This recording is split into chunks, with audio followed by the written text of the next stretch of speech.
Sound Jai Shri Krishna, Jai Chinendra, Jai Swami Narayan, Sairam, Om Shanti, and good morning to you all. Very nice morning, nice and cozy to do the yoga, just right temperature. Somebody's put their hand up. I don't know because I don't know the name. The name is not written on it. Very sad. First thing you have to do is put your name down. If you don't have your number, that doesn't matter, but your name should be there. And we don't want iPhone and Samsung. So we would like to call you with your names. Thank you very much for all the participants. As you must have read, some of you must have read my link that we have a special talk on plant-based by our specialist, Dr. Tila. Before I get on with all the explanations and everything or questions, I'd like Nina Ben to continue because we don't really want to waste time today. Nina Ben, all yours.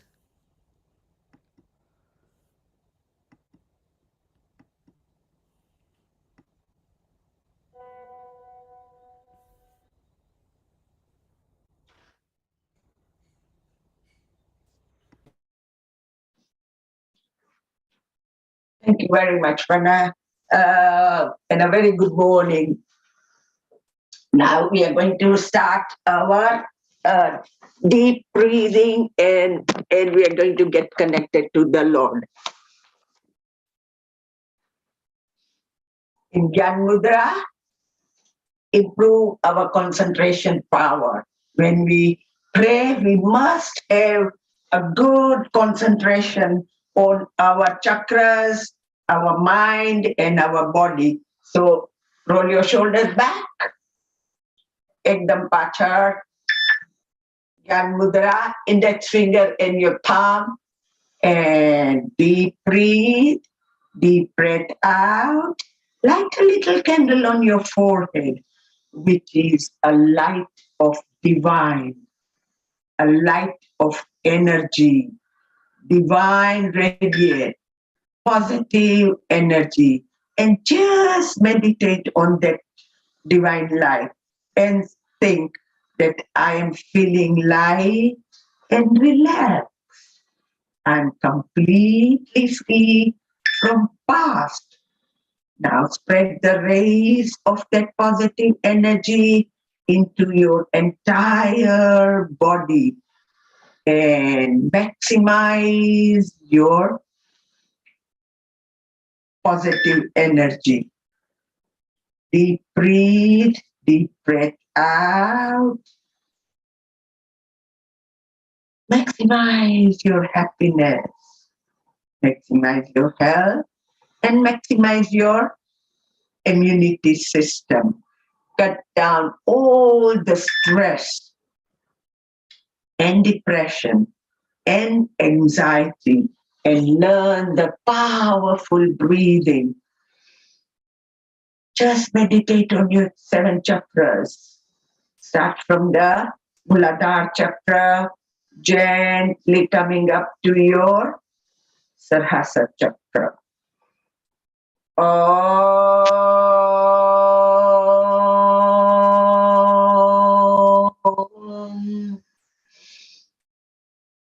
Om.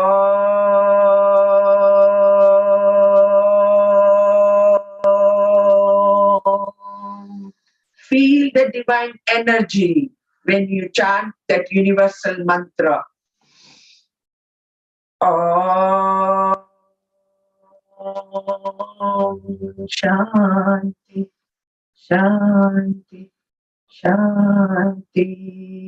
Bow to the Mother Earth and sun salutation. And a very, very good morning to all of you who have joined us today on our Women to Women group. And please keep on mentioning your friends, your family, your neighbors who really who can join us. So give them our contacts and they can join.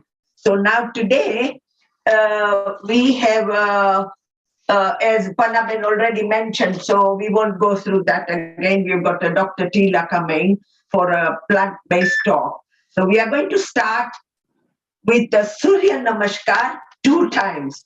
Now what does Surya Namaskar do? Because we are going to relax, because we are going to listen to our talk, which is very, very important. So now that Surya Namaskar is going to have a complete exercise.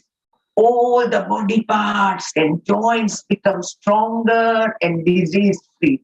It will make your stomach, your intestine, your heart and lungs very healthy. So it makes the spinal cord in our waist flexible and cures their all the functions, and it regulates and improves our blood circulation. See the benefits of Surya Namaskar. So the muscles of the hands, our legs, our shoulders, our thighs become very, very stronger, and it increases the mental space, strength, energy, and vitality of the body. So it is very, very useful also for diabetes, especially diabetes people. So look at the benefits. And now we are going to start with that. We are going to do 2 times Surya Namaskar. So everybody can stand up and we can start Surya Namaskar.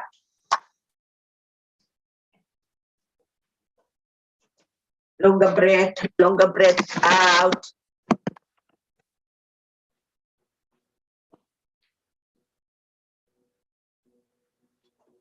Deep breathe. Those who cannot stand and do it, please, you can sit on the chair, because we have been doing on the chair as well. So longer breath out. Join your hands, deep breathe, get connected to the Lord. As you go up, gentle breathing and stretch as much as you can. Listen to your body. And when you come down, you exhale. So your hamstring and your back get stronger. And now you come to the mountain position and you sit on your right leg. Deep breathe head up, exhale, leg back, down, cobra position. Lot of benefit to your chest, your lower back. And you come up again and you sit on the left and take a mountain position and relax. So now 1, 2, 3, 4, 5, 6, 7, 8, 9, 10, 11, and 12. One more. So deep breathe. Now, first set. It is a set for left and right leg. So we set on the right leg first. Now it will be left. So deep breathe, get connected. Inhale, stretching all your chakras up, and your thyroid gland, and your back, your tailbone up. Exhale. 2, now 3, 4, 5, 6, 7, 8, 9, and 10, 11, and 12. So this was the relaxation for our whole body. And now we are going to do our some of the exercise which relates to our lungs. So deep breathe, feet apart, and relax. Open your chest. So deep breathe, and you turn. You just turn and relax. Inhale, stretch, and don't take your hands down or up, just in the level of your shoulder. So inhale, gentle stretch, and hold it for a few minutes, and out. This relaxes our hamstring. When you turn, hamstring, your stomach, your shoulders, and out. One more time. Inhale. And we relax. Keep your hands still in the level of your shoulders and turn left, right, left. Keep your fingers open. So 1, 2, 1, 2, 1, 2. Any pain in your fingers? You just saw Panna showing the finger exercise just now on the screen. So it was very good. So keep on doing that. Inhale, exhale. Now you come down halfway. And you 1, 2, 1, 2, 1. Take it right round. Right round. Yeah. So it helps your bladder point, which is over here, and your wrist. Any pain in your wrist, it also helps your carpal tunnel, this area, when you turn. Yeah? See? So deep breathe and deep breath out. 1, 2, 3, 4, 5, and we relax. Now, we are going to spread your arms, and you are going to go right down, your left hand right in the middle of your 2 feet, and you look up. When you look up, this will open up your chest part. So deep breathe. People who are suffering from the blockage of their chest, their thyroid gland blocked, open, and you come up. Again, take your hands right up. We are going to do gentle exercise today, and just go in the middle of your 2 feet, and up and down. So when you open this, people who are suffering from asthma, people who are suffering from a lack of breathing breath, when they get out of breath, when they walk, they get out of breath. So it is very, very good for them. They continue doing that.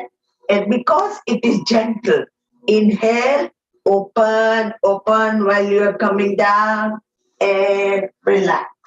Hold and down. So now we are coming up to our diaphragm. So deep diaphragm. And you go straight and change. Right, go up, out, out, out. Turn your right hand completely. If you've got a pain here, just do gentle. But pull. Keep on pulling so oxygen goes into your blockages. It opens up all your blockages. And out. Inhale, just straight, straight, straight, straight. If you go straight like that, you will be able to take your hand right back and down. Or you can do it, take your left hand right up here and turn. Inhale.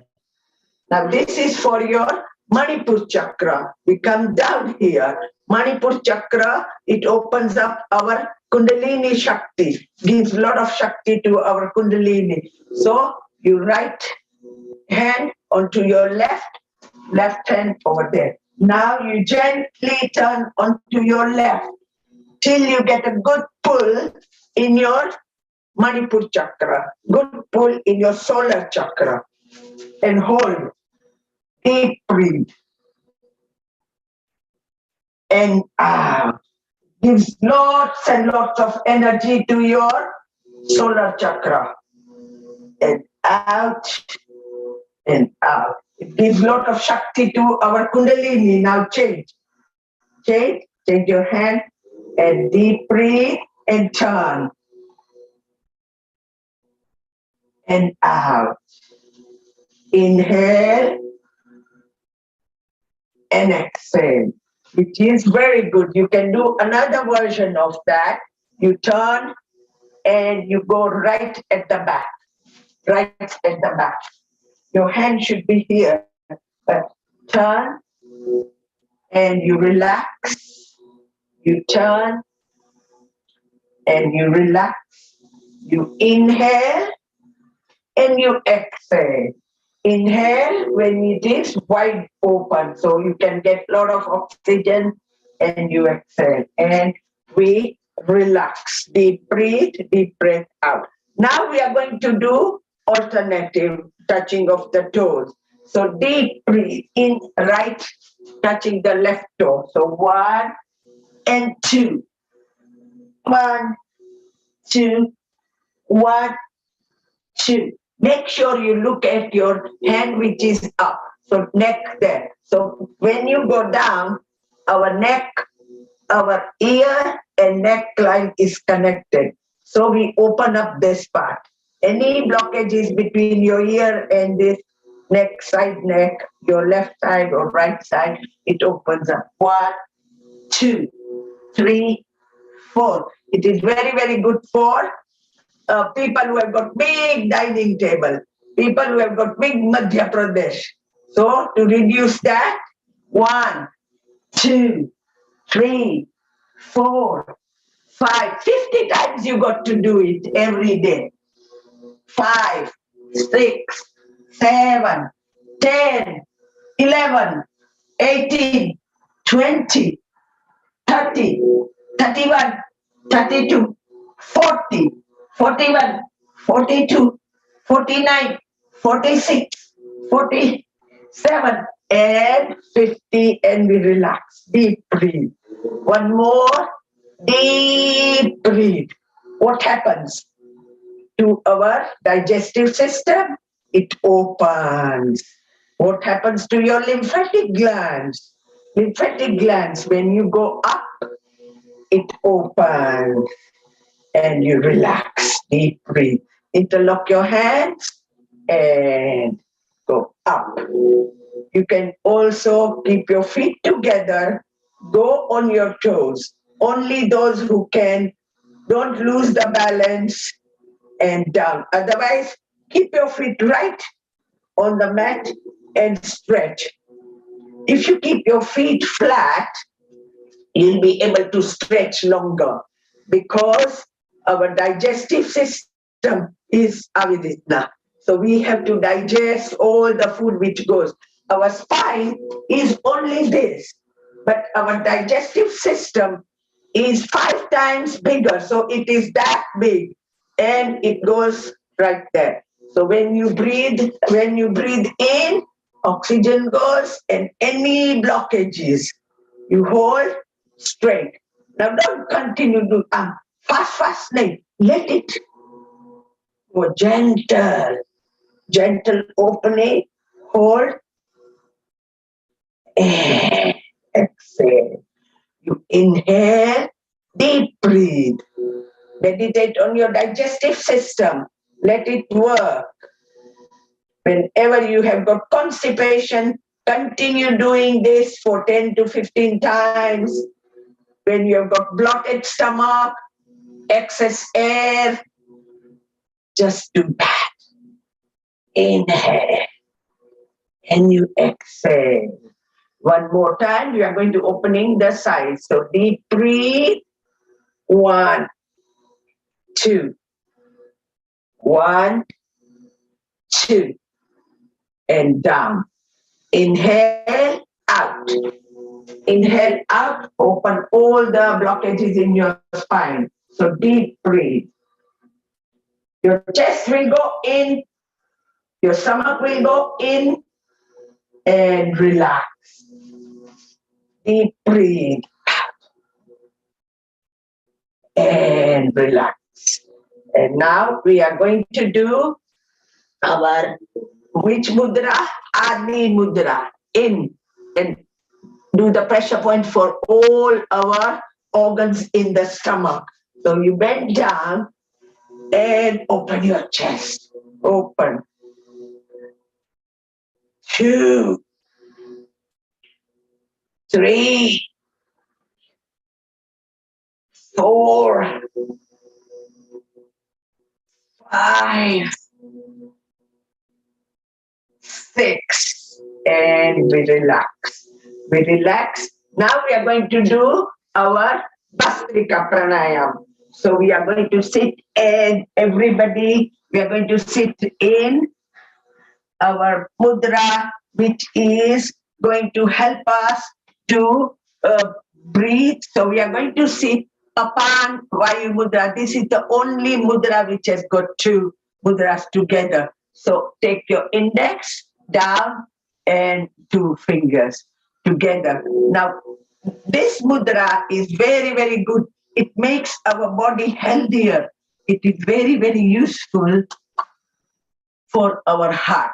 People who suffer from Vata dosa, it is very good. So deep breathe.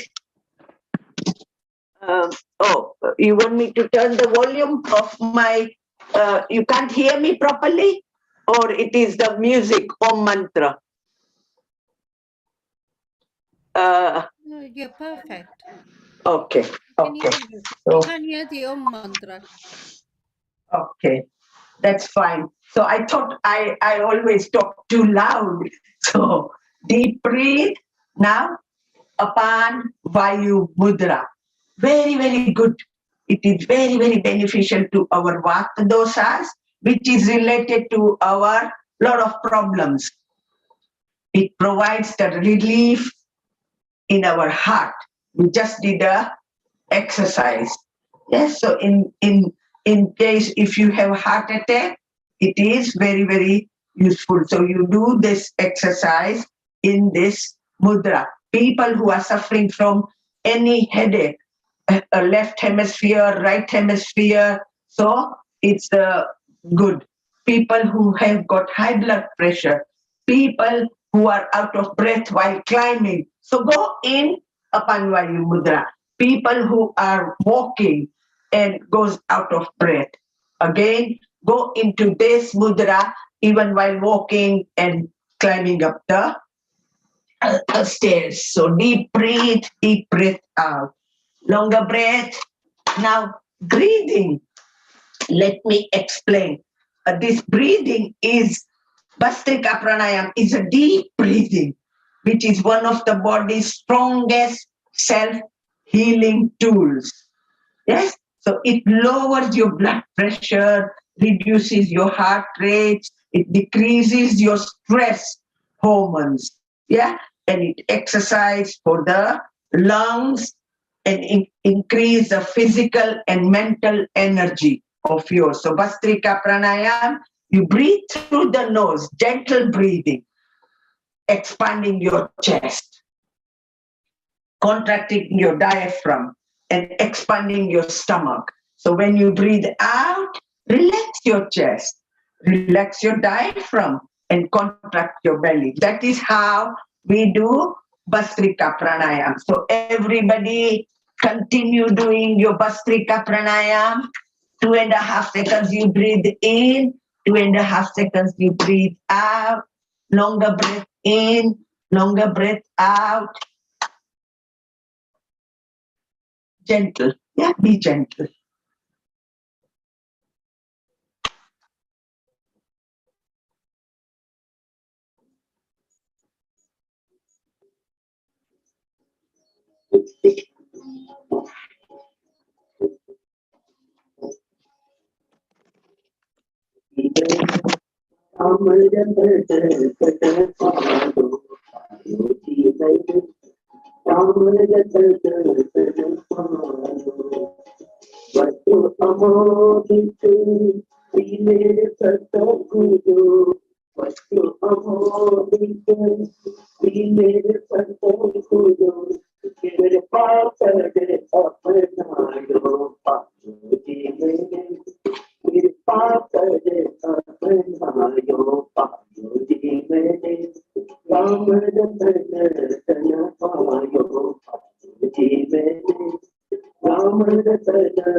Continue breathing in and out.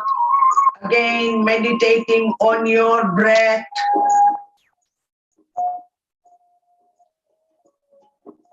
When you do breathing, you must keep on meditating so it helps more. Longer breath.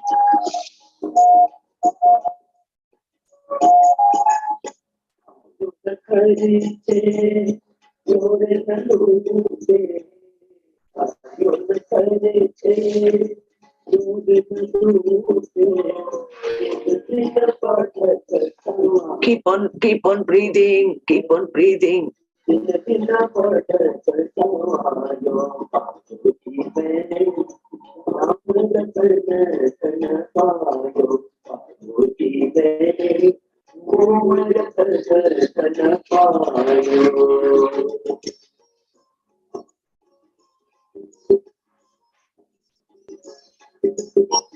Which mudra you are sitting in?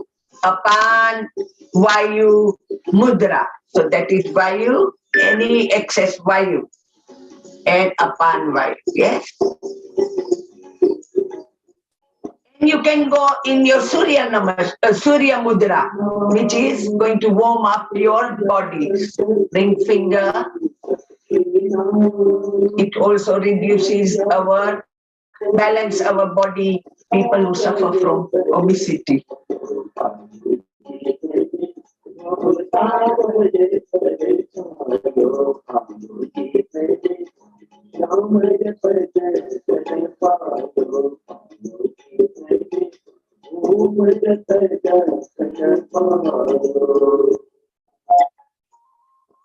very, very useful for reducing the stress. See, when you breathe in, you don't breathe in with a lot of stress. You got to release the stress.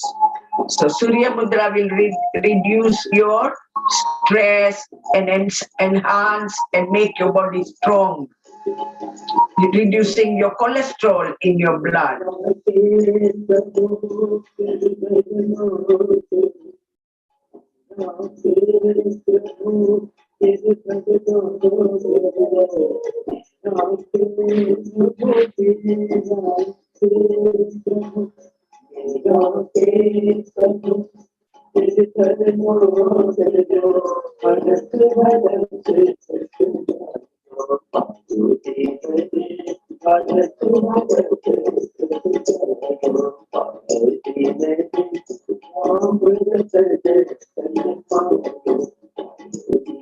Two and a half seconds you breathe in, 2.5 seconds you breathe out.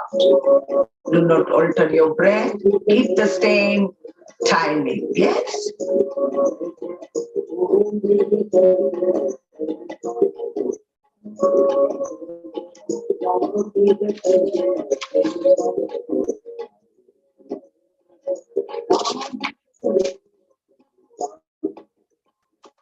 And we relax and we share our Bastrika Pranayam, who are not fortunate enough like us, who cannot breathe, they are not well. We are going to share our Bastrika to them. Longer breath. Make sure you meditate on your 7 chakras.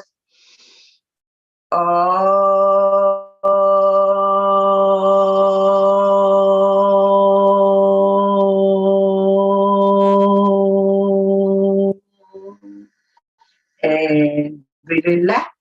And now we are going to go straight into our Kapalbhati, because we have done a lot of stretches for our this part, all the organs in our stomach, the full exercise of our stomach. So now we are going to relax and get all the toxins out. So we are going to sit in Vayu Mudra first. Vayu Mudra, when you take it down, it removes all your toxins out. So deep breath out, and 1 stroke, 1 second. Yes? So deep breath, keep on.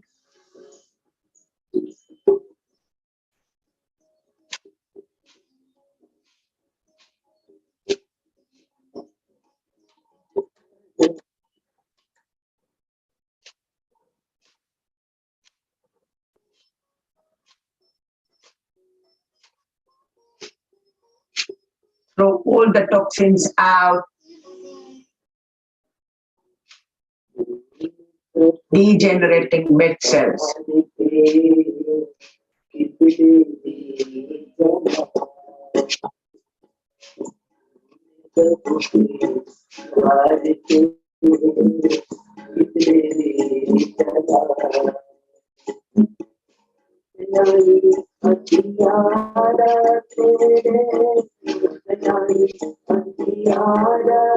You all know the benefits. You all know the health warning. Who cannot do this?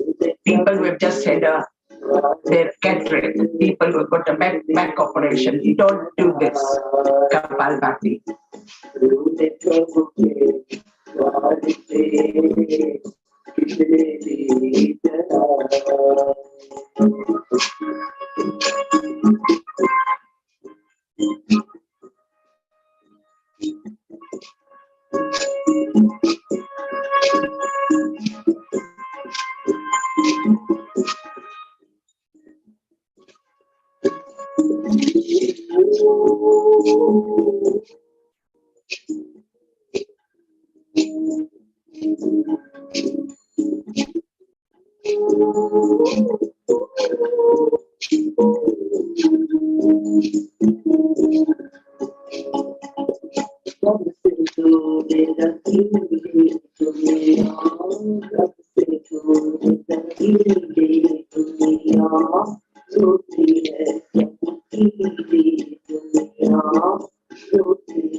Listen to your body. If your back starts hurting while you are doing Kapalbhati, reduce your speed.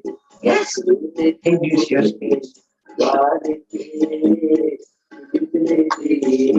Now we are going to change the mudra. We are going to go for detoxification mudra, which is this part in the middle.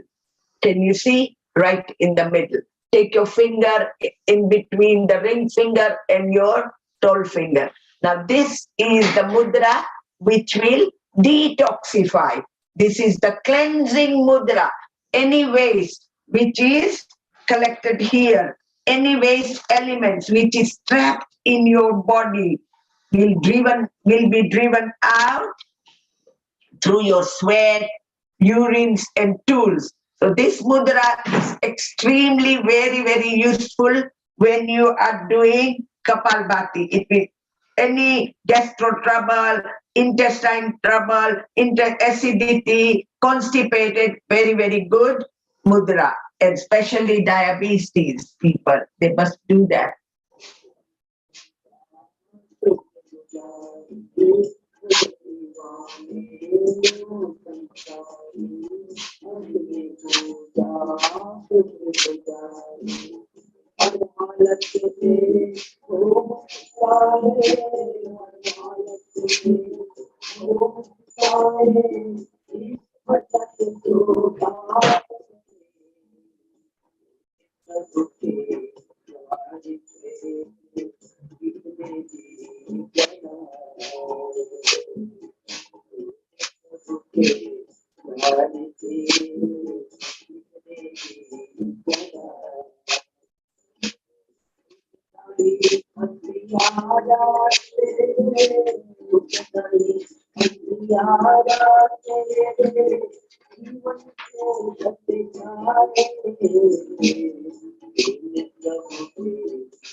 And we are going to stop here. So now we are going to go straight into reducing our diabetes. So any suffering from diabetes should do this mudra or Manduka asana straight after Kapalbhati. So this is for your stomach, your heart, and your all this part, chest, which is very beneficial. So we are going to sit in this asana only if you can. Otherwise, sit on the chair. They can do it very nicely. So Manduka asana, put the thumb in. Don't press it. Just take the position. Take the position. So longer breath. Deep breath in. Deep breath out. Pull your stomach in. And then press it. And then you go down, pressing your Manipur chakra. Gently, be gentle, gentle, down. And keep your head a little bit up and do Kapalbhati 3 times. So, and you relax. Why do we do this straight after Kapalbhati? Because whatever is stuck here, that foreign object, it will come off. And because you are pressing your Manipur chakra, so it helps people who are suffering from diabetes, your pancreas, yes, and your heart rate. So longer breath out, pull your stomach in, press it, go down. Now we do 3 times Bhastrika Pranayama. So longer breath in, longer breath out.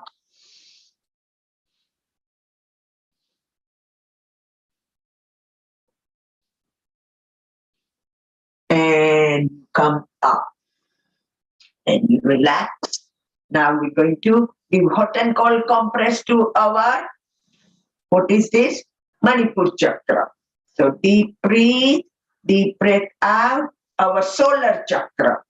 So we are relaxing. Longer breath in, longer, same time, same method, paddhati same ho vijoye.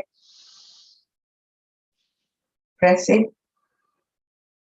Press, press, press, press, press. Go down, down, down. This time you are going to keep your head straight down, not like that. Just in the level of your shoulders. And deep breathe, deep breath out. If you are doing it correctly, when your hands are here, you'll be able to hear the throbbing of your Manipur chakra, same throbbing which you hear from your heart. So we get a throbbing from here, so you can hear, you can feel it, sorry, you can feel it, not here. And you change your left, right on top, inhale, exhale, deep breathe, deep breath out. Yes, you must remember the same timing.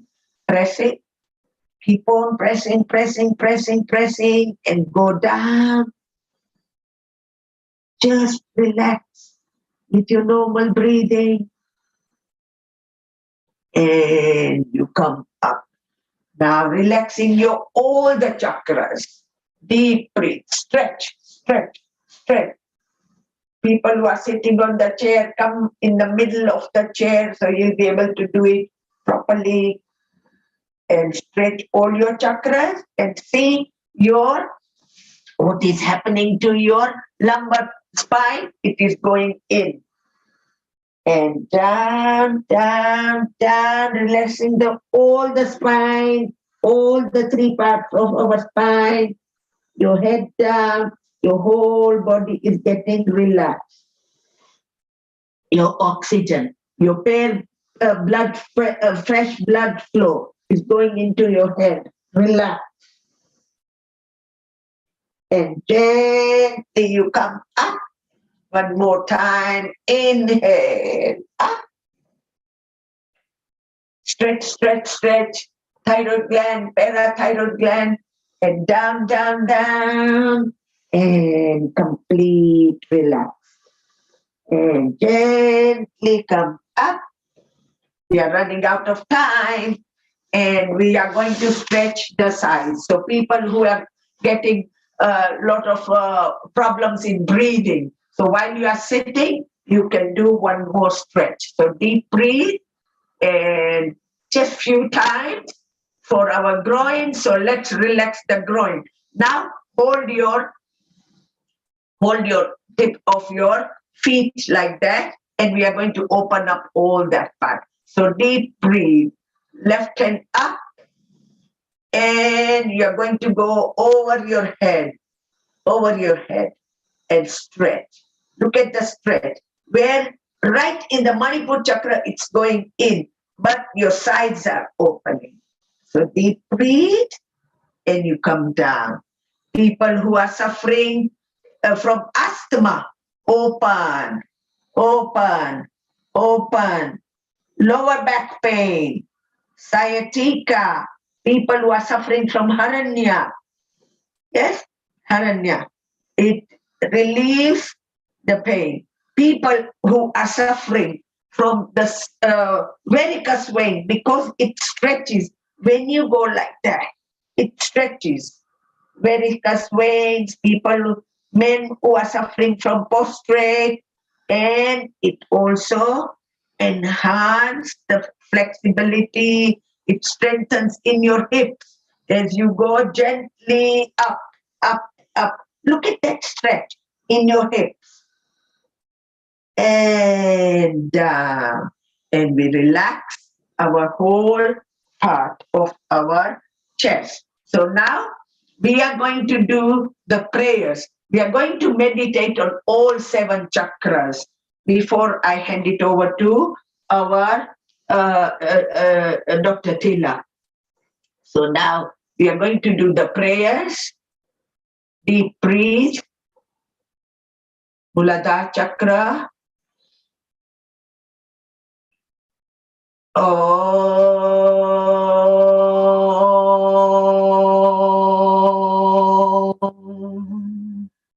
Meditate on your Moolband. Gently coming up to your chakras, all up to your Sarhasa chakra, Swadhisthana chakra, Manipur chakra, heart chakra, Vishuddhi chakra, throat chakra, brow chakra, and Sarhasa chakra. And we relax with the prayer for us and for everybody. May all be healthy. You can repeat after me. May all be healthy. May all be happy. May all enjoy prosperity. May none suffer. May none suffer. Oh, take your hands above. Oh.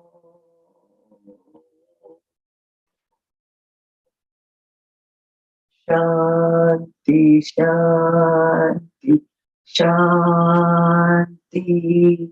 And thank you very much for attending the class. And I was seeing everybody was doing so well. And today we have done quite a lot for our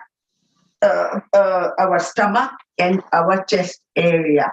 So we are going to now hand it over to our doctor because we don't want to miss her time. She has taken a lot of time for us to come and explain, so we have to respect her timing. So now, have you joined, doctor? Have you joined, Tila? Oh, yes, I have. Can everybody hear me? Yes, nice, clearly. If Yes. you can't hear me, then obviously message on here and I'll try my best to change it. Okay. But let me introduce myself. My name is... Okay, I was going to introduce. Oh, Let go on me then. tell. And then, I'll let you introduce me. Yes, and then you can carry on. So Dr. Tila Kansagra has been a doctor for past 15 years and a GP for 10 years. She currently is specialized in chronic fatigue, and she is passionate about using lifestyle measure is a powerful tool in helping people get better from chronic symptoms and conditions and lose weight. Yes, we all will love that. Lose weight without using of a medication, as well as her MBBS and a bachelor's in human genetics, and she holds a board certificate. Wow! In lifestyle medicine and a certificate in plant-based nutrition and a diploma in dermatology. So today we are very, very fortunate to have you on our screen. So over to Dr. Tila. One more thing, humble request. My humble request, please listen, everybody. No more asking questions in between. Question answers, we are going to give you time at the end of the session, so you will have time. If you want to ask, just put it on chat, so we can, she'll be answering one at a time. So thank you, over to Dr. Tila. Thank you. Nina Ben, I wanted to say, I don't think you need to lose any more weight. You did so well with the yoga, and I was watching and I was like, this is so good. You're an inspiration to be able to bend over. I don't think I can do all of those poses, to be fair with you. So I'm learning. Everybody can do, because all my ladies, but whoever is participant on the screen, they all are good. Some of them are expert than me. So it's nice. We learn from each other. Yes. Oh, nice. Thank you. So I'm just going to share my screen. Find it. I'm going to start from the beginning.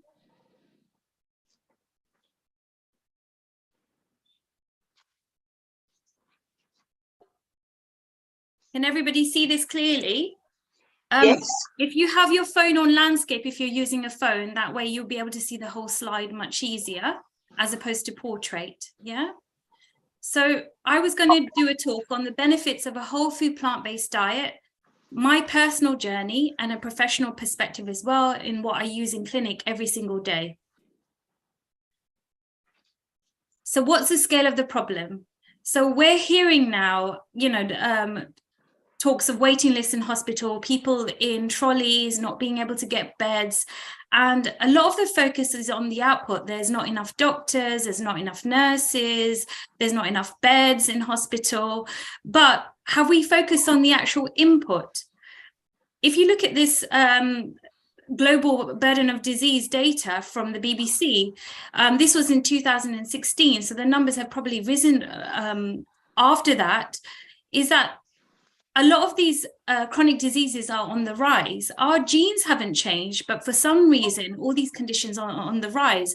And especially the first four, as well as dementia and liver disease, are diseases that do not have to occur. They're due to our lifestyle, and we can prevent them. And the World Health Organization has made that statement. Now, often people say, like my father-in-law, before he started this way of living, said to me, well, it's all well and good that I have a healthy diet and do exercise, but I could walk out my door tomorrow and I could be run over by a car. But if you look at it, what is the incidence of having a road injury? It's much lower than having heart disease, cancer, diabetes. So we want to try and prevent those things. Obviously, we're not in control of everything, but you're stacking the cards right.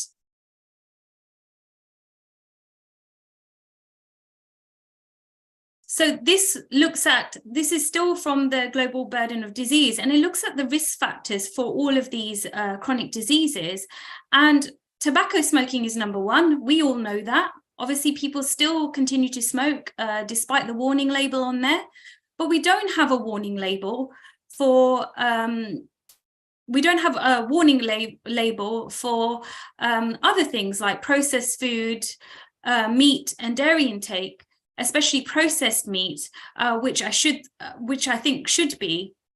If you look at the risk factors, there's such things as high blood pressure, high body mass index. So having that's a ratio of your weight and your height, and level above 25 means you're overweight, and a level at 25 is a normal weight. 30 is classed as obese. And although you can't say that it is a cause for all of these chronic conditions, there is a high association with things like estrogen-dependent cancers, like breast cancer, prostate cancer, as well as diabetes, high blood pressure, and heart disease. Diets low in fruits are a really important risk factor, as well as nuts and seeds, and diets low in vegetables. We have something on the NHS called the Eat Well plate, and 50% of our calories should be from fresh fruits and vegetables, whole grains and legumes, which are beans and lentils. But I think only about 3% of the population is actually achieving that. And diets low in fiber. Fiber is only found in plant foods, and I'm going to mention that in a minute. What's important to note is that people are so worried about protein. Protein is the new superfood, but do you see a lack of protein in here? There's no lack of protein, so we shouldn't be worried about that, and I'll explain in a bit. So Hippocrates, who was a famous philosopher, said, "Let food be thy medicine, and thy medicine be thy food." And Thomas Edison, the inventor who invented the light bulb, said, "The doctor of the future will no longer treat the human frame with drugs, but rather will cure and prevent disease with nutrition." Now, these people are relatively new compared to our science, Ayurveda, which has been around for 5,000 years, yet we seem to have forgotten that. So there is a term called epigenetics. So there are only 10% of our genes are what I call Hitler genes, where if you have those genes, you will definitely go on and have that condition. For example, your eye color. If you have 2 genes for brown eye color from your parents, that means definitely you will go on and have brown eye color. Now, 70 to 90% of our genes are actually suggestions. that means that you might be predisposed to a condition, and many of us are Asian and are at higher risk of heart disease, for example, or diabetes. We might have genes that predispose us to that, but it doesn't mean that those genes have to be switched on. Your lifestyle can switch those genes on and off, and that term is called epigenetics. An example of that is in Nigeria. They have a higher percentage of a gene that predisposes them to dementia, Alzheimer's dementia, but they have a very low incidence of that dementia, whereas it's higher incidence in westernized countries.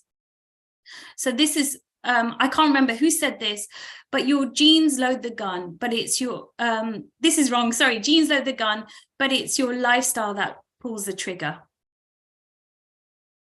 So just a note on the effects of westernization of diet. So, you know, most of us are from an ethnic minority, particularly South Asian, and studies show that when people live in areas where, you know, fruits, vegetables, and a more plant-based diet is abundant, then they have a lower incidence of such diseases such as breast cancer. But when they move to westernized countries where they adopt a westernized diet, then you have all these chronic diseases higher in incidence. That's also linked to lower diversity of the bacteria in our gut. There's a higher risk of having higher weight and BMI. And what's interesting to note, and is a scary thought, is that from the year 2000 onwards, we are the first population to actually not outlive our parents. So our parents actually live longer lives because of the lifestyle they had, you know, pre-westernization. So this is just showing as South Asians, we have what are called thrifty genes. It was a adaptation that helped us survive before, but it actually has come to our detriment. So when food was scarce, when there was famine, we would be able to hold on to fat stores in order to give us energy when we were starving. But now, because of it, we're at higher risk of things like diabetes and heart disease. And that's why our aims for our body circumference is a lot lower than our Caucasian counterparts. So this is why nutrition is hardly discussed. I had probably about an hour of nutrition training in medical school, and they only really went through vitamin C deficiency, which is not really seen in the westernized world. So it wasn't very relevant. And what's interesting to note, and I tell my patients, is that why is there so much confusion amongst humans about what we should be eating? This diet for that diet for this, when actually, if you look at it, us and our pets are the only ones that suffer from chronic disease and high body mass index. You don't see a giraffe in nature that is overweight at all. They either die of old age or because of predators. So this is me. I became my unhealthiest about 6 years ago after I had my son. So I was born to a Hindu Indian family. I'm Gujarati in origin. So at home we used to eat, you know, dal bhat shak rotli. But, you know, my mum and dad were working very hard. And, you know, I would eat junk food during the day. When I was the age of 10 years old, I gained a lot of weight. I then lost that weight, but it wasn't healthily. It was through, you know, really restricting how much I was eating. Thankfully, I got better from that, but I yo-yo dieted for years. I tried everything. I had milkshakes, everything. I turned vegetarian. So we used to eat meat just like, you know, most Indian people outside the house. We don't prepare it at home. So it used to be, you know, a Burger King or McDonald's. And I gave up meat at the age of 10 after following Linda McCartney. And my ba used to say to me, you know, Mara rumma nahi aao, pehla taru modhu dhoje. That's why I felt really bad about it. And I knew what I was doing was wrong. But sillily, when I went to university, when I was 18 years old, the vegetarian choices weren't that great. And I started eating meat again after making friends. But what I was doing, I always felt was wrong. And I always felt that at some point, you know, I'm going to turn vegetarian again. At this point, after I had my son, I had lots of health issues. I had IBS, I had migraines, I had recurrent urine infections. My mental health was quite bad. I had postnatal depression as well, and anxiety. And I had numerous investigations and they didn't find anything. No one mentioned my lifestyle, although my husband probably wanted to. He was seeing me eat all these biscuits and not being able to say anything. However, about 5 years ago, so my sister-in-law was already vegan. She sort of sowed the seeds in my head. She mentioned something about how cows are treated in India, and that really sparked something in me. And like I said, I always thought about being vegan. I just didn't know when I would do it. And then I came across this, so I'd lost some weight from a normal, diet, meat, no carbohydrates, that kind of thing. I tried keto for a little bit as well. My health problems didn't get better with that. And then I came across this advert on Facebook for Veg Pledge by Cancer Research UK. And that kind of spurred me to think, okay, look, I need to stop being selfish. I need to see if I can do the same thing and lose weight and be healthy from a vegan diet. So that's when I started Veg Pledge. And I was so surprised by that because I just suddenly, the weight started dropping off. I lost 15 kilos in total. I can't tell you how long over, but obviously it's a gradual loss. And all my health issues actually got better. I had quite bad acne as well, which got better on the diet as well. And then we just continued. My husband said, look, we're not going to buy any meat in the house. And then slowly he turned vegetarian and now he's mostly vegan. My kids are mostly vegan as well. They only have dairy when they're outside, when there's a pizza with their friend or something like that. I also came across, so I was just, kind of doing my own thing. I didn't know how to do this healthfully, but then I came across a YouTube video of the lifestyle medicine doctors, particularly Anne Esselstyn, who is the daughter of a famous cardiologist called Caldwell Esselstyn, and she was showing how to cook onions without oil, and I was like, how can you do that? How can you eat like this? And then I slowly started doing it and seeing the health benefits. So that's Dr. Dean Ornish, that's Dr. Neil Barnard, he's a diabetes doctor. This is Dr. Nandita Shah, who's head of Sharon in India, which is a whole food plant-based organization. After my health benefits, I helped a lot of family members, which I'll go into. And then it spurred me to actually look, I know what I'm doing, I know the information, but I need a qualification. So I went on to do the lifestyle medicine certificate and diploma. I'm now board certified. And there are 6 pillars that we go into. That is healthful eating, and I'll explain that in a minute. Physical activity, managing stress, healthy relationships, good sleep, and avoiding risky substances like alcohol and smoking. Now, what is a whole food plant-based diet? That's a diet comprising of food that comes from plants that do not contain any animal products, such as meat, dairy, and eggs. So a lacto-ovo-vegetarian is someone that eats eggs and dairy. Lacto-vegetarian is one that eats dairy, which most Indian people are, but this is going one step further. Food should be as whole as possible, meaning as minimally processed as possible. So this is not the same as veganism. So veganism is a philosophy and way of living which seeks to exclude, as far as possible and practical, all forms of exploitation. So that even includes the clothes you are wearing, the makeup you are using, the products you are using. And, not everybody has to be 100%, we all try our best. Otherwise, we're not living in a perfect world, and it's quite hard to do all of that. So it shouldn't be an all or nothing approach. And just to say, people laugh and just say, oh, well, you can be an unhealthy vegan. And that's absolutely true. You could live just on chips and Oreo cookies. That's not necessarily healthy, but whole food plant-based goes over and above that. So it's the same diet is good for our health, the environment, and also the animals as well.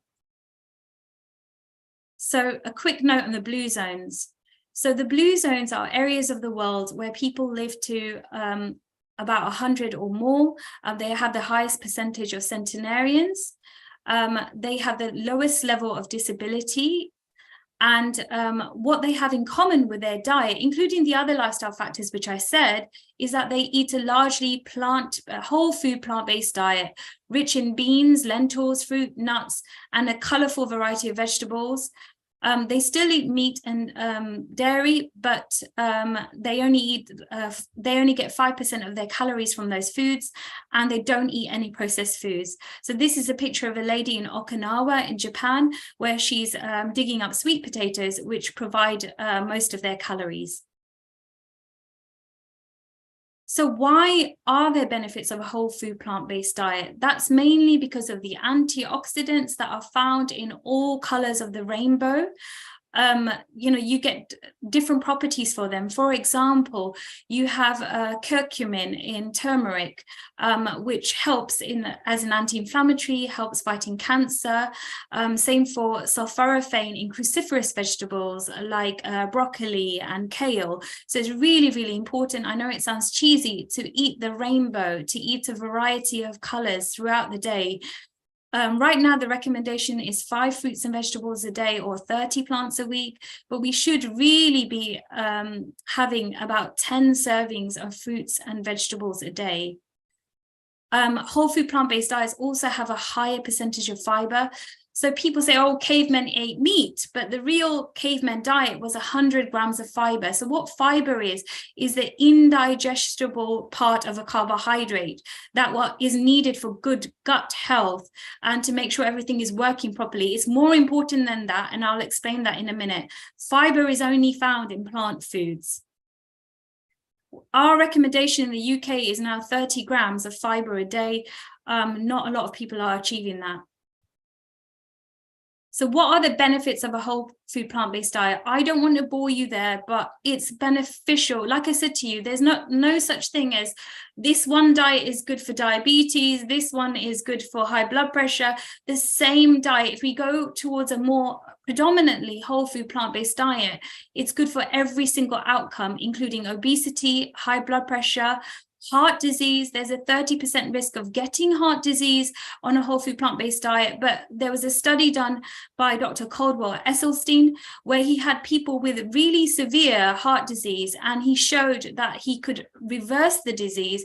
He showed on angiogram where he unblocked the blockages, and that was quite remarkable for somebody, for people that didn't have any other options left. There's a decreased risk of getting cancer, and that's mainly because of the antioxidant properties of the foods involved, but you're also stopping to, you're not eating foods that actually increase your risk, and I'll explain those in a second. Mainly found in animal foods and processed foods, which increase our risk of cancer, especially been shown in estrogen-dependent cancers such as prostate cancer and breast cancer. There was a study done by Dr. Dean Ornish where he had people with low-grade prostate cancer, and he showed that he arrested or reversed the disease. There's a lower risk of type 2 diabetes, but even if you have diabetes, you can actually put that into remission. If you're on insulin, it's slightly more complicated. It depends how many years you've been on insulin for, but you can certainly reduce the amount of insulin you need, and you can reduce the risk and improve end organ damage. That means when you have diabetes, you're at risk of eye disease, kidney disease, heart disease. All of those can be improved on this diet. And Dr. Neil Barnard's study shows that it is superior to a normal carb counting diet. There's also a reduced risk of non-alcoholic fatty liver disease, which is linked to insulin resistance, which underpins diabetes, heart disease, polycystic ovarian syndrome, and lots of other conditions. Now, I've mentioned dementia before. So people often think, oh, it's because of a genetic cause. Only 3% of dementia is because of our genes. the most common cause of dementia is vascular disease, which shares the same risk factors as heart disease, which are improved with a whole food plant-based diet. And there have been reports of people actually improving their dementia with it. We often don't see it later in life because you have very small vessels in the brain, and your brain has this propensity to be able to produce what we call collaterals. It uses other parts of the brains and other vessels, so you don't see it so much, and it gradually happens. But it actually starts happening from childhood according to what we are eating and doing to our bodies. It also improves our longevity, which we've shown with the blue zones. And that's because studies have shown, one was done by Dr. Dean Ornish, as I mentioned, and he showed that it increased the length of our DNA, which protects us and makes us live longer. There's also increased emotional well-being, and that's due to having a healthy gut bacteria, and I'll come to that in a minute. Often my patients say, "Doctor, I know it's only been 3 days, I know I haven't lost any weight, but I feel a lot happier," and that's because of the whole plant foods that you're including in your diet. It also improves fitness. There are plenty of athletes that are adopting whole food plant-based diets because they know that it reduces inflammation and it promotes faster recovery times. I know that this is anecdotal, but you know, I used to go to the gym before on an omnivorous diet where I was eating meat and dairy before, and I would be aching for days. Now I don't ache. If I do get an ache, it's better the next day. There's also a reduction in autoimmune disease such as thyroid disorders, rheumatoid arthritis, and other conditions.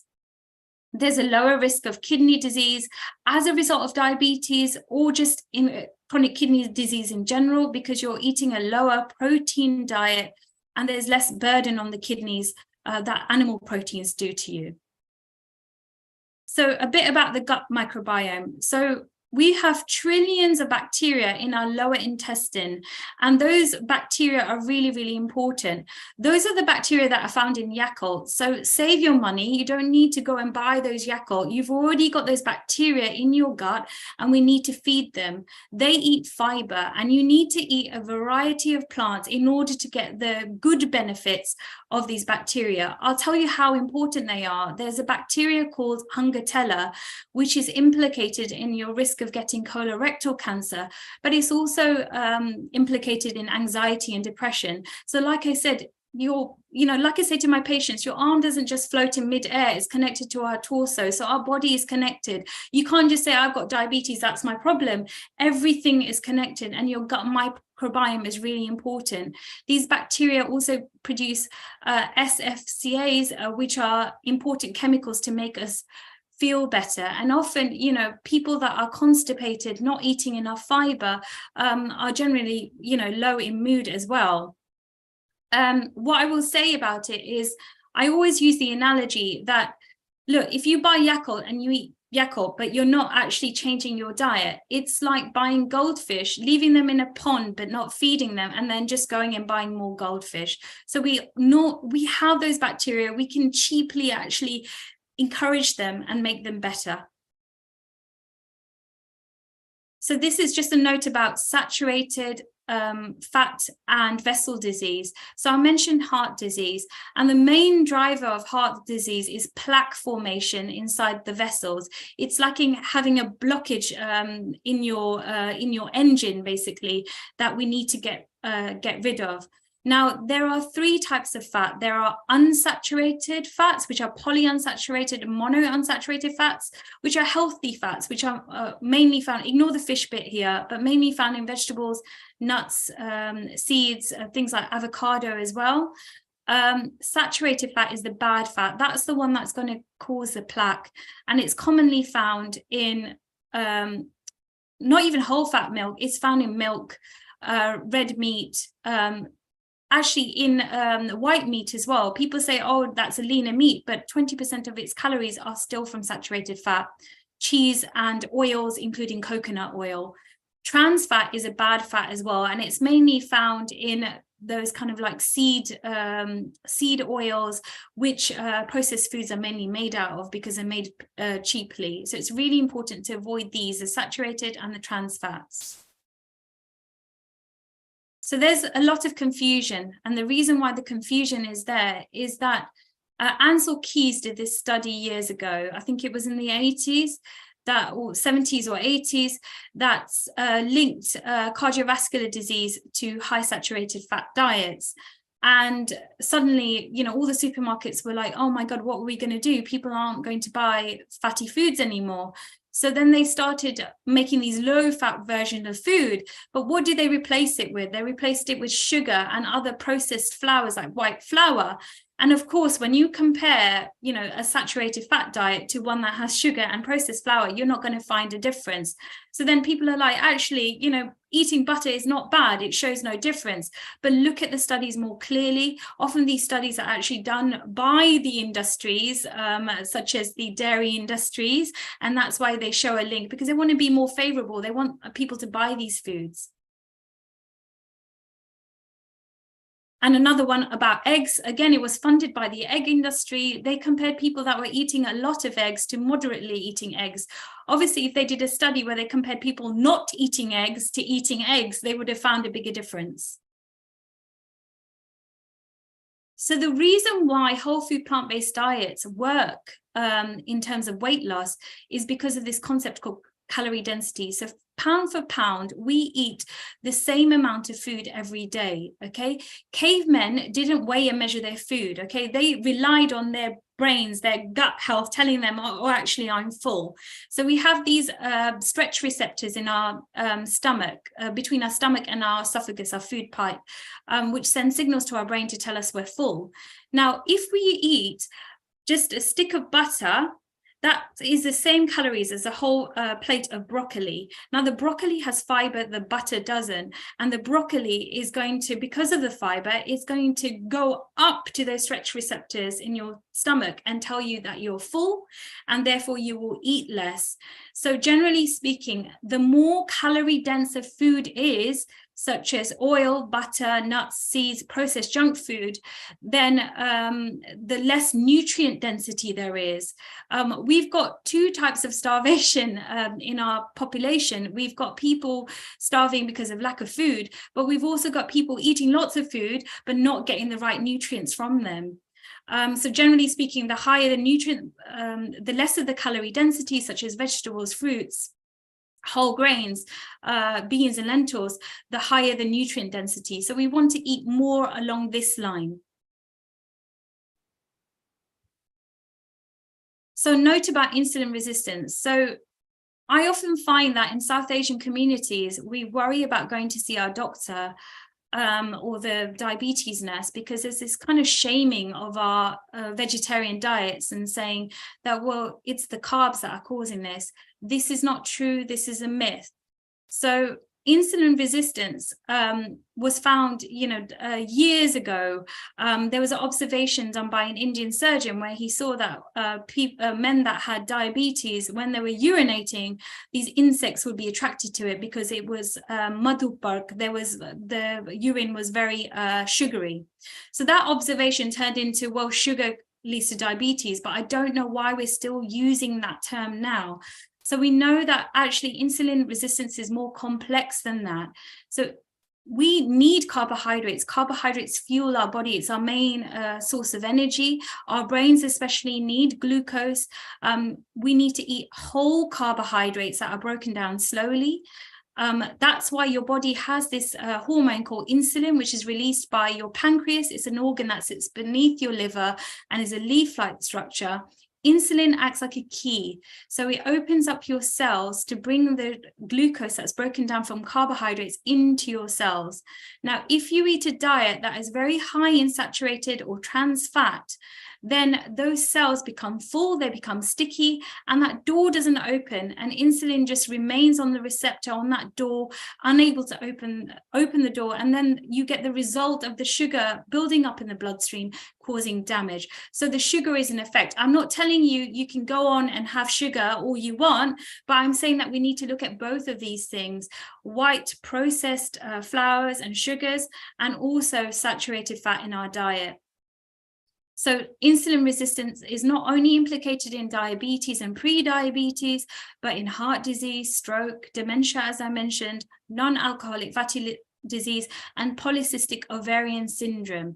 Often women are of a normal weight, but can still have this condition because we have something called visceral fat, which actually lines our cells in our body. So I never go at face value, this person's overweight, so they must have a problem, and this person's of normal weight. Believe me, I've met people of normal weight or thin individuals who have atrocious diets as well, but they have higher visceral fat. So just a note on COVID-19, we know that, Boris Johnson, he cycles everywhere, but, he's overweight, and that's mainly because of his diet, and he ended up in ITU. So our diet is really, really important in preventing high severity cases of COVID-19. I worked in a COVID hub, and generally speaking, the unvaccinated patients that were in ITU were generally people that were, that had vascular disease like heart disease, they had chronic kidney disease, diabetes. So we know that your outcomes are better. I know it's lesser disease now, but your outcomes were better if you are healthier. And, it won't stop. I know it's a respiratory borne disease.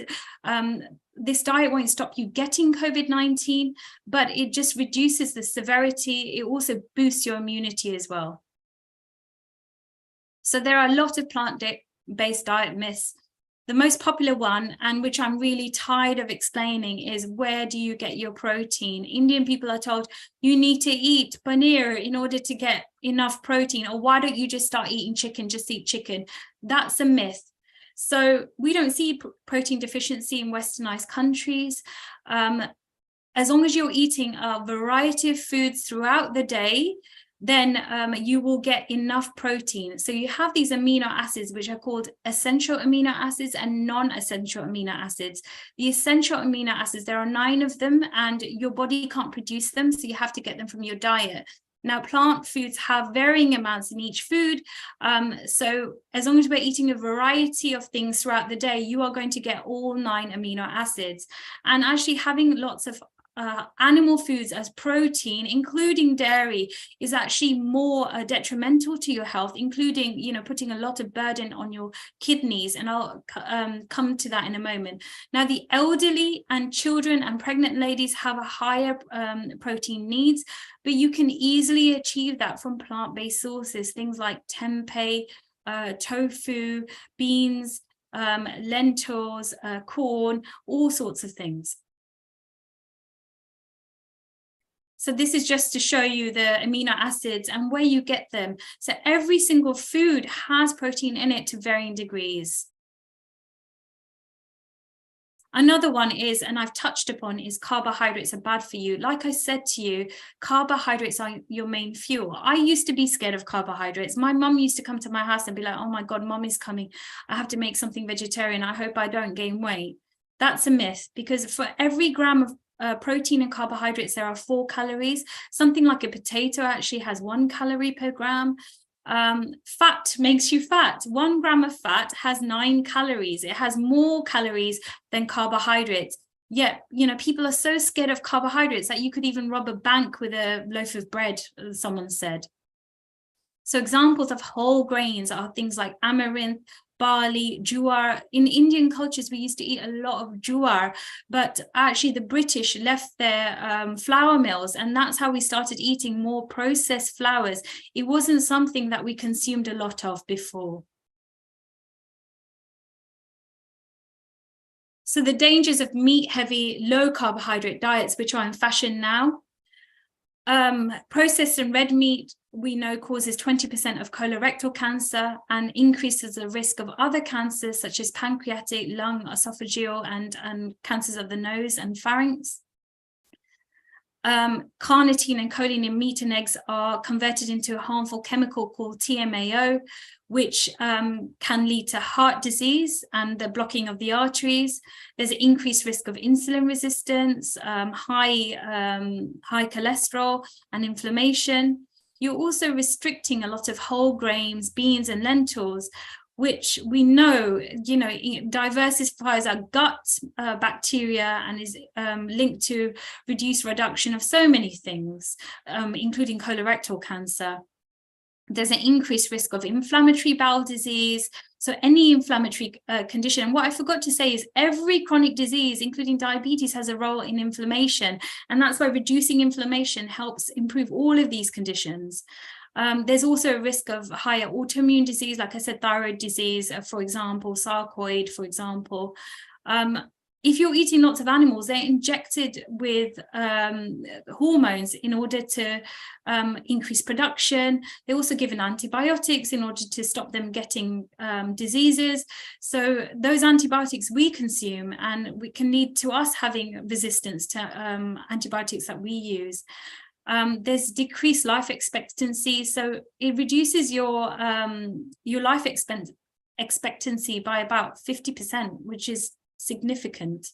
There's an increased load on the kidneys as well. There is no real benefit in long-term weight loss. Studies show that for the first 3 months, there is weight loss, but it's mainly due to water weight. If you think about it, every molecule of carbohydrate, of carbon in carbohydrate, has 2 molecules of water. So you're losing water weight with it. And also you're losing your muscle mass as well. Your body wants to use carbohydrate as a fuel. If it doesn't have carbohydrate, then it uses protein, and then it uses fat. If you do any diet, I say to my patients, you could do a heroin diet, you could do just a coffee diet, and you will lose weight. Doesn't mean that it's healthful. I think many people want a quick fix. There is no quick fix, and they're focusing on what they look on the outside as opposed to what they look on the inside. So never compare your outside to someone's inside. There's also a common thing. I've seen many patients that have gone on low carb diets, especially with the chronic fatigue syndrome. They're looking for things that will help them, and actually it causes something called keto flu. You can feel very ill. You get a flu-like illness at the beginning of starting this. And also I've seen people raise their cholesterol. Thankfully, that didn't happen to me, but it could have if I continued it for long enough. People say, oh, you can do a plant-based version of it. Now, that plant-based version is not healthy. It's restricting the amount of fruits and vegetables that you can eat. You can't eat beans and lentils on it. We know they're important. And, you know, you're still having a high saturated fat diet. It's saying that you can have things like coconut oil, and coconuts are the only sort of plant-based source of saturated fat. I'm not saying coconuts are bad for you, but when you put that into an oil, you're crushing it down, you're taking away all the fiber, and you're concentrating the calories, and that can be harmful to your arteries. So another myth is that it's expensive. It's expensive if you focus on, you know, the plant-based meats, if you're getting lots of exotic fruits and vegetables. But a way around it is to, you know, eat lots of you can use frozen foods, you can use tin foods, and often the frozen foods are more fresh than the actual fresh food, which is flown in from somewhere. You can grow your own things as well, which I'm starting to do. Also, you know, the cost of food doesn't reflect actually how much it costs our environment, how much it actually costs to produce it. Dairy costs a lot more because obviously you're raising cows to produce the dairy compared to, you know, plant-based foods. But the reason why it's cheaper is because the government heavily subsidizes it. It subsidizes the farmers, and places like Sri Lanka, where the government went bankrupt, because they've gone bankrupt, they can't afford to subsidize these foods. And you see the real cost of meat, and you see the real cost of dairy. We all know, you know, we all go to VB and buy in bulk, and obviously that's a lot cheaper. Beans and lentils, they last so long, so do whole grains as well. And you don't have to stick to you know, you could do this cheaply. Also, it's like, what do I eat? You're focusing on the paneer. Paneer is one thing. Look at how much diversity you've got. You've got so many things to choose from. Tiluben, Yeah. we've got 5 minutes left. Okay, that's fine. I'll come to a conclusion. All right. Thank you. As I mentioned to you, there are vegan meats and things, and they're important in order to turn, you know, people that are eating meat to think about, actually, you know what, I can go plant-based. But places like Subway, places like McDonald's, they're not looking to, you know, get people healthier. They just want another set of people in through their doors. So stick to whole food plant-based as much as you can. So another myth is that you'll be lacking in vitamins. Now, I haven't got time to go through this, but I can at a later stage. all our vitamins and minerals originally come from plants. Plant-based diets have to be just as well planned as diets that include meat and dairy. Calcium in milk, that's the biggest myth. We have the highest intake of calcium in westernized countries, yet we have the highest fracture risk. And actually, calcium can be got from green leafy vegetables. Those are the original source, and beans and lentils. And exercise, especially weight-bearing exercise, is important, and so is vitamin D intake. A really good resource, which I'm part of, is Plant-Based Health Professionals UK, which I've used as a resource for this talk. And there's a part called micronutrients, which is really useful. So why are Indian people developing chronic disease? You know, we say, well, we eat vegetarian foods, we eat plant foods anyway. I've mentioned this before, it's our intake of oils, it's our intake of processed flours and sugar, and also dairy and saturated fats from oils.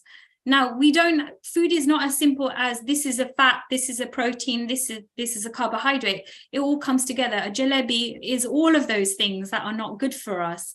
And like I said, with colonization from the British, they actually left their dairy farms. We didn't consume that much before, especially, you know, Joe Bloggs couldn't afford it. But when they left, we took over their mills, and it just became this thing that took over.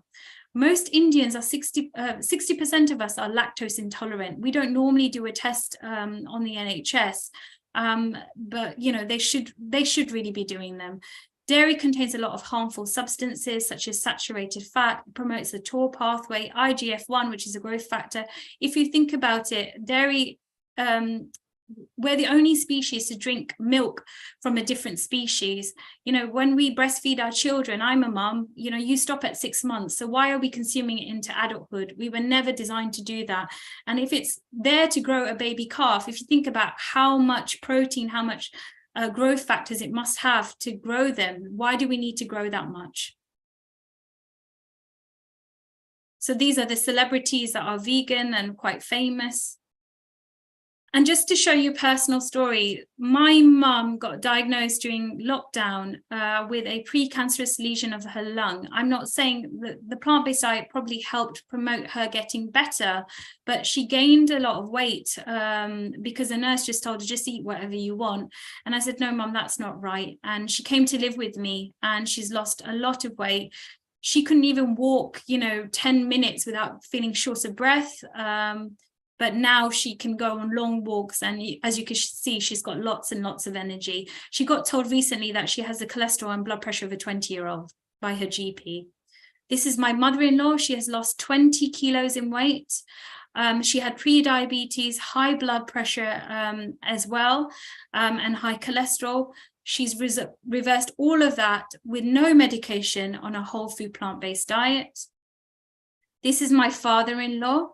So he has a diagnosis of a condition called sarcoidosis. He has also got insulin-dependent diabetes, high cholesterol, high blood pressure as well, and he's reduced his need for insulin as well, and he's much more healthier now, has lost lots and lots of weight. So just a quick note on ahimsa is that we have this notion that cows are in pastures, you know, they go into a sanctuary or goshala afterwards. But in India, you know, the abuse of cows is rife. Just because we don't kill them doesn't mean that it doesn't happen. If you think about it, women only produce milk if they are pregnant. So you're artificially inseminating a cow, going against its will. You're snatching, the calf should be drinking that milk. We're snatching the calf away from its mother at less than 6 months old. There are 4 states in India where cows are allowed to be killed. There should be strict regulations about how they're transported to those areas in India. But, you know, you pay someone, you pay them a bribe, and you can pack them like they are there. So, you know, the actual pure vegetarian, the pure ahimsa, which we all have in us, is whole food plant-based. So I'll just leave you there. You've got several questions, Q&As. Yeah. Do you quickly want to answer that? And we would like to invite you next week, if it's possible, to continue this, because it seems you've got to cover quite a lot.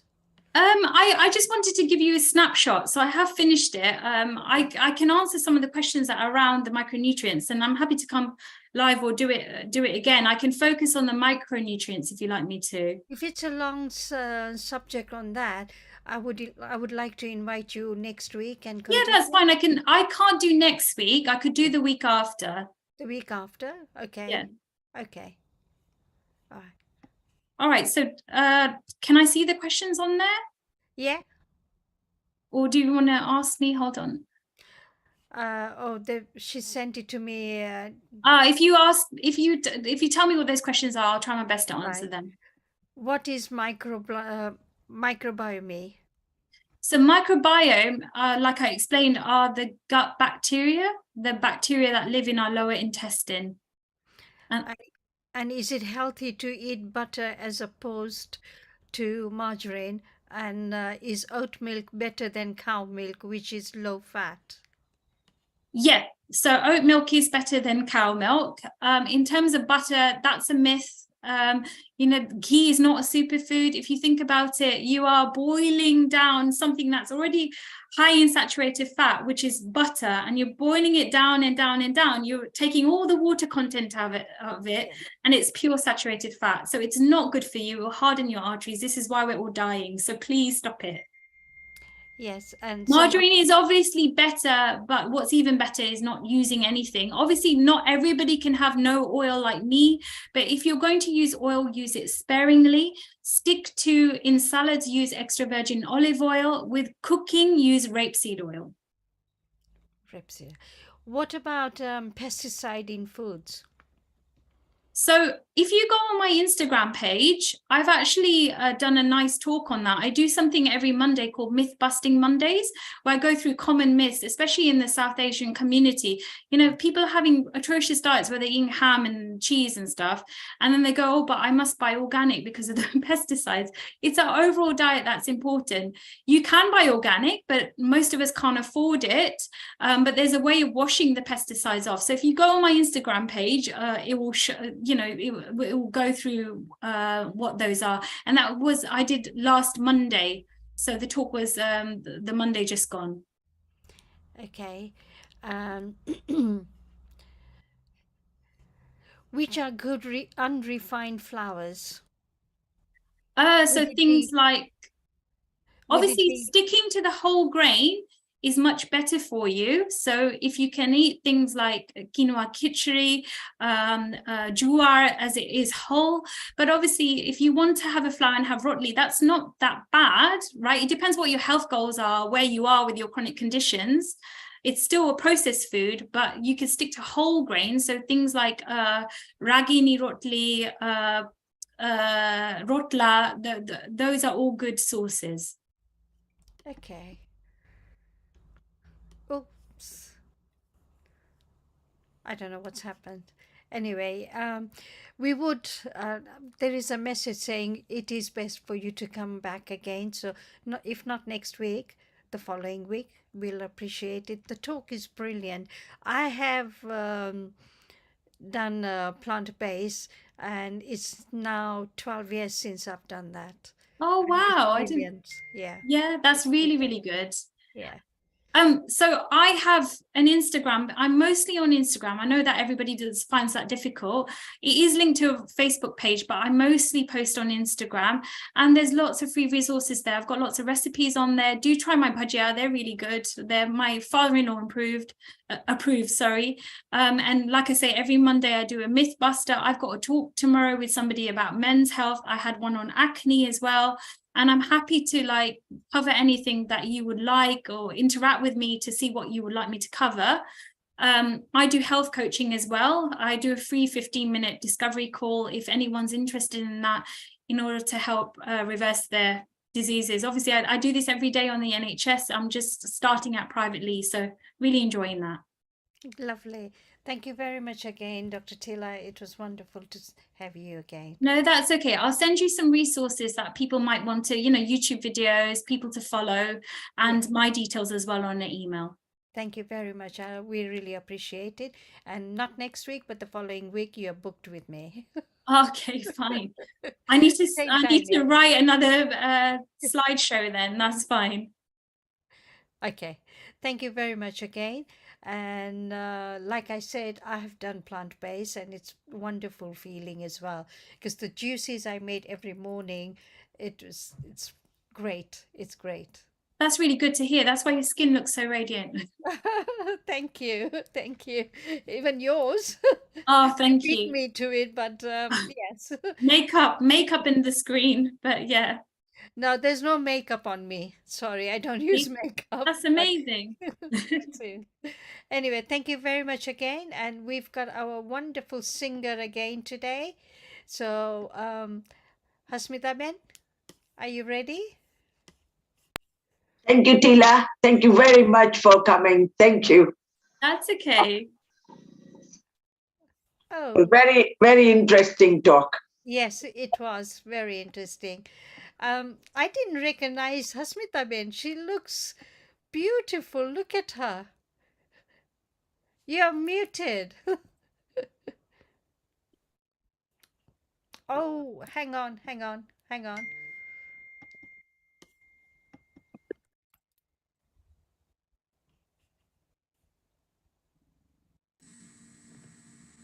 That's better. Can you hear me now? These holidays, what does wonders to you? I must Thank say you. that. Yes, welcome back. Thank you, Thank Asmita. you. Thank you, Nina Ben. Thank you, Panna Ben. And thank you, Dr. Tila. That was very interesting. Very interesting. I You're really welcome. enjoyed it. Thank you. Okay, so please mute. And this is a very common song, and I'm sure you all will enjoy it.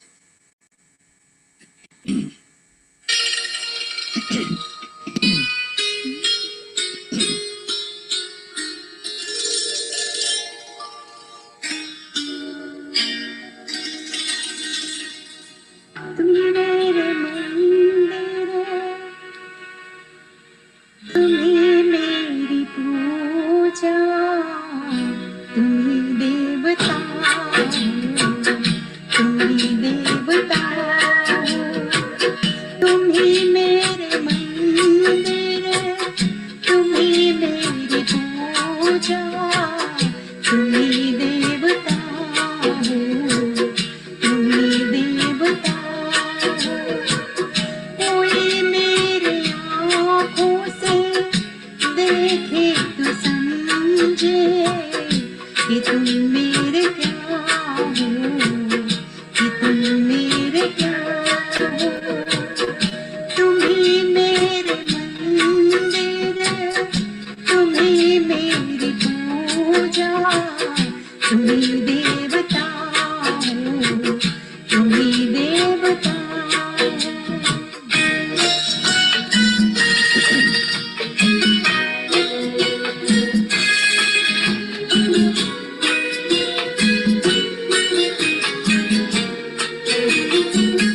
जिधर देखती हूँ उधर तुम ही तुम हो, न जाने मगर किन ख्यालों में गुम हो।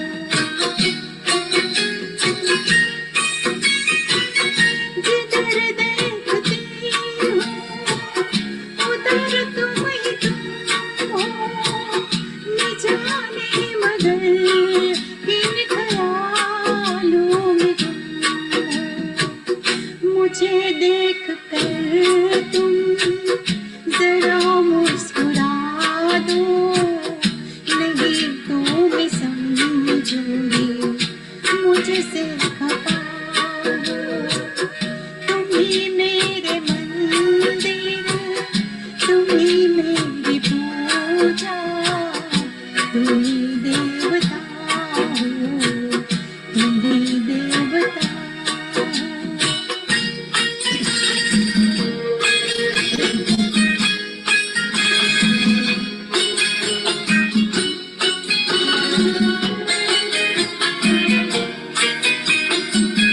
तुम्ही मेरे माथे की बिंदिया की झिलमिल, तुम्ही मेरे हाथों के गजरों की मंजिल।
Thank you.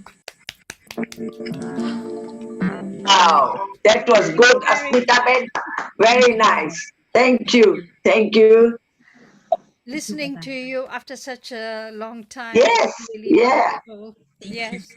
And Too like I many say, holidays. yes, Too Yeah. many holidays. but you look radiant. You look radiant. Thank you. That's good. Thank you. Thank Yes. you. Thank you for listening, Badane. Thank you, Thank you, Tila. Hospita Thank you, Ben. Tila. Dr. That's Tila, it was okay. really nice for coming in a short notice. Well done. No, that's Everybody, okay.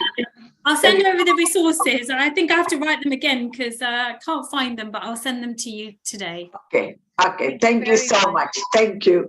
That's So Thank you. I've got one announcement. I think most of you have left.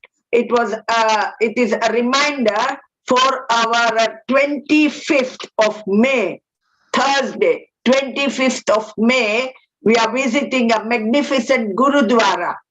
And then we have lunch there, and then we are going to Margate Seaside. Our Spain, as Panaben says, who needs Spain when we have got Margate right on our doorstep? So let us all go and enjoy. This is to support our yoga center. So I would really appreciate if everybody, whoever is free, can join. Thank you. Yes, it's a beautiful trip, and visiting to Gurdwara is a wonderful place as well. It looks amazing on the photos. When I saw the photos, beautiful. I Yes. wouldn't mind going, but traveling is not for me. Sorry. It's a long way for me to go. But yes, please hurry before the tickets are all gone, because there's not many left now. So hurry up. Otherwise, you'll regret saying, oh my God, I lost it again. So Yes. please. Yeah, we advertised just yesterday and we have already got 40 names. So we haven't got many space left. So please do not miss this chance. Thank you again. Thank you, Tila Ben and Nina Ben and Hasmita Ben for And your Panaben. support. Have a lovely, lovely weekend. I haven't got anything extra coming up, but my normal Zumba meditation tomorrow morning and Zumba Monday, and then back to Saturday morning for Nina Ben's yoga. And soon I will be starting Tai Chi, with people have been, requesting Tai Chi, which is wonderful for your feet, knees, um, more or less arthritis, I believe. So look for that space, and have a lovely weekend again. Take care, all. Speak to you Thank soon. you. Thank you. Thank you all. Thank you for Bye. attending. Have a Bye. lovely weekend. Love you all. Tilaben, Love you Tilaben, all. we'll see you in a fortnight. Don't forget, book me in, Tilaben. Yeah, I will do. I'll email you. I've only got Nina Ben's email, so if you could You email can me. Yeah, email her. anybody. You can do it, any one of us. Okay, brilliant. Thank you. Thank you again, once again. Take